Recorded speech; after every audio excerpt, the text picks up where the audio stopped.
आगे बढ़ेंगे। आज की एक और बड़ी खबर, भगवत गीता। बाइबल और कुरान के बाद भगवत गीता दुनिया में सबसे ज्यादा बार प्रकाशित हुई धार्मिक पुस्तक है। महाभारत के युद्ध में अर्जुन को भगवान श्री कृष्ण ने जो उपदेश दिए थे, उसी का लिखित रूप भगवत गीता कहलाया। आज से हजारों वर्ष पहले जब भगवान कृष्ण के श्रीमुख से गीता कही जा रही थी, तब दुनिया में आज के कई बड़े बड़े धर्मों का अस्तित्व तक नहीं था। तब श्री कृष्ण दुनिया को जीवन का सार, योद्धाओं को कर्म का महत्व और राजाओं को धर्म का मर्म समझा रहे थे। भगवत गीता महाभारत के उसी युद्ध में ब्रह्मास्त्र का भी वर्णन आता है। ब्रह्मास्त्र यानी कि एक ऐसा सर्वशक्तिशाली अस्त्र जिसके चलने के बाद दुनिया कभी पहले जैसी नहीं रहती। ब्रह्मास्त्र। आज के समय में इस ब्रह्मास्त्र की तुलना आप न्यूक्लियर बॉम्ब, परमाणु बम से कर सकते हैं। वही परमाणु बम जिसका परीक्षण पहली बार 19 जुलाई 1945 को, यानी कि आज से 78 साल पहले किया गया था। और जिस वैज्ञानिक को, कहानी सुनिएगा जो बता रहा हूं, जिस वैज्ञानिक को इसका श्रेय दिया जाता है ना, उनका नाम है जे रॉबर्ट ओपनहाइमर। उन्हीं के जीवन पर आधारित एक हॉलीवुड फिल्म बहुत चर्चा में है आजकल, नाम है ओपनहाइमर। वो इन दोनों बहुत ज्यादा चर्चा में है, कंट्रोवर्सी है, विवाद है। हॉलीवुड के मशहूर डायरेक्टर क्रिस्टोफर नोलन द्वारा निर्देशित यह फिल्म भारत समेत दुनिया के 80 से ज्यादा देशों में रिलीज हुई है। ओपनहाइमर, जे रॉबर्ट ओपनहाइमर पर बनी ओपनहाइमर, और इसे जबरदस्त प्रतिक्रिया भी मिल रही, रिस्पांस भी अच्छा है। हफ्ते भर के अंदर यह फिल्म सुपर हिट भी साबित हो गई है। भारत में भी इस फिल्म के शोज हाउसफुल चल रहे हैं। मैं क्यों बता रहा हूं आपको, आगे समझिए। लेकिन इस फिल्म के एक सीन में कथित तौर पर भगवत गीता के अपमान की सारी सीमाएं लांघ दी गई। अब फिल्म के इसी दृश्य को लेकर हॉलीवुड की भी आलोचना हो रही है, विरोध हो रहा है, और इस फिल्म को भारत में रिलीज किए जाने की इजाजत देने वाले सेंसर बोर्ड पर भी उंगलियां उठ रही हैं भाई। इसलिए अब हम हिंदुओं के साथ हॉलीवुड के इस अधर्म की बात करेंगे और आपको भारत में ही बैठे उन लोगों के बारे में भी बताएंगे जिन्होंने इस अधर्म में हॉलीवुड का साथ दिया और हिंदुओं की आस्था का अपमान करने वाली इस फिल्म को रिलीज करने के लिए बड़े आराम से सर्टिफिकेट दे। हुआ क्या, इस फिल्म का जो सीन विवादों में है ना, आपको उसके बारे में भी संक्षेप में एक बार हम बता देते हैं। फिल्म में यह सीन ओपनहाइमर का किरदार निभाने वाले अभिनेता सिलियन मर्फी पर फिल्माया गया है। यह एक सेक्स सीन है जिसमें ओपनहाइमर का किरदार अपनी साइकियाट्रिस्ट को संस्कृत का एक श्लोक पढ़कर सुनाता है और उसका अनुवाद करते हुए कहता है कि विष्णु अपनी कई भुजाओं वाला रूप दिखाते हैं और अब मैं काल बन चुका हूं।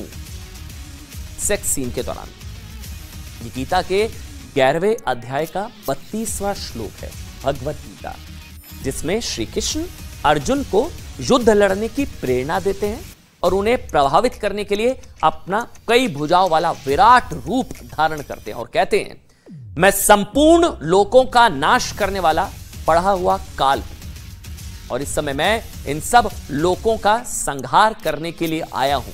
तुम्हारे खिलाफ जो लड़ रहे हैं वो तुम्हारे बिना युद्ध लड़े भी नहीं बचेंगे।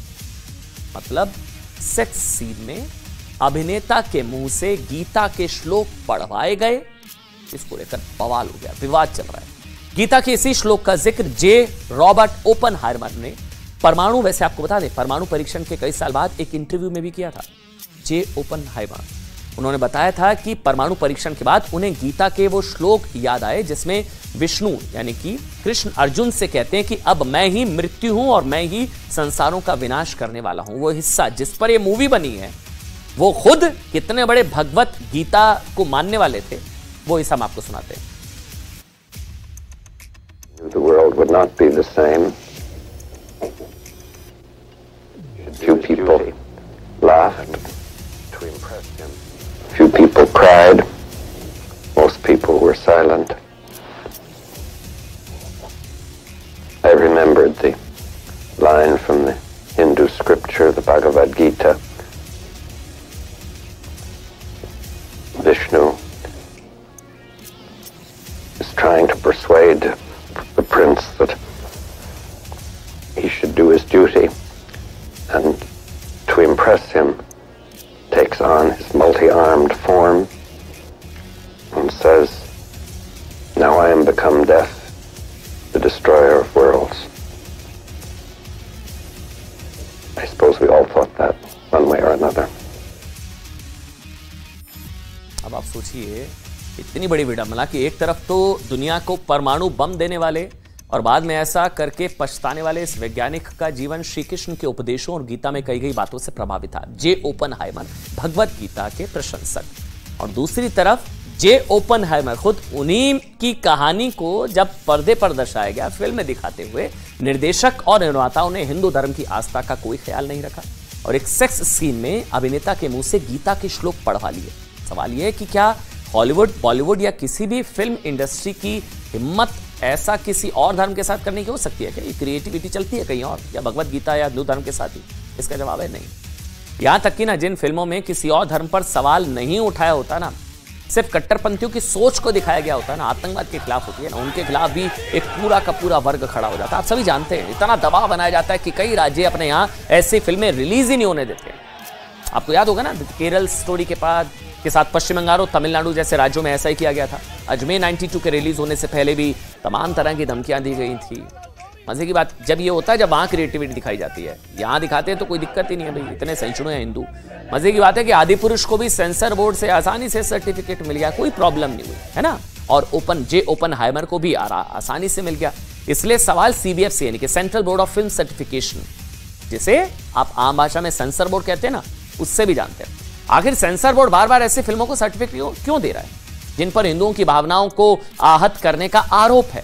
सेंसर बोर्ड से भी सवाल है। हालांकि जो सेंसर बोर्ड की जो कैंची होती है ना, आदिपुरुष या ओपनहाइमर के केस में खो जाती है, वो 72 फिल्म पर आने पर तुरंत मिल जाती है। हालांकि अच्छी बात यह है कि अब केंद्रीय सूचना प्रसारण मंत्रालय ने सेंसर बोर्ड से इस बारे में स्पष्टीकरण मांग लिया है और पूछ लिया कि आखिर बोर्ड ने ओपनहाइमर को सर्टिफिकेट दे कैसे दिया। ओपनहाइमर भारत में अब तक करीब 60 करोड़ रुपए की कमाई कर चुके और हर एक दिन के साथ इस फिल्म की कमाई बढ़ रही है। और वो भी सोचिए तब इतनी कमाई जब भगवत गीता का अपमान और इस तरह से दर्शाया गया है। आप सोचिए हिंदू कितना सहिष्णु है, उसके बावजूद इतनी कमाई। सवाल के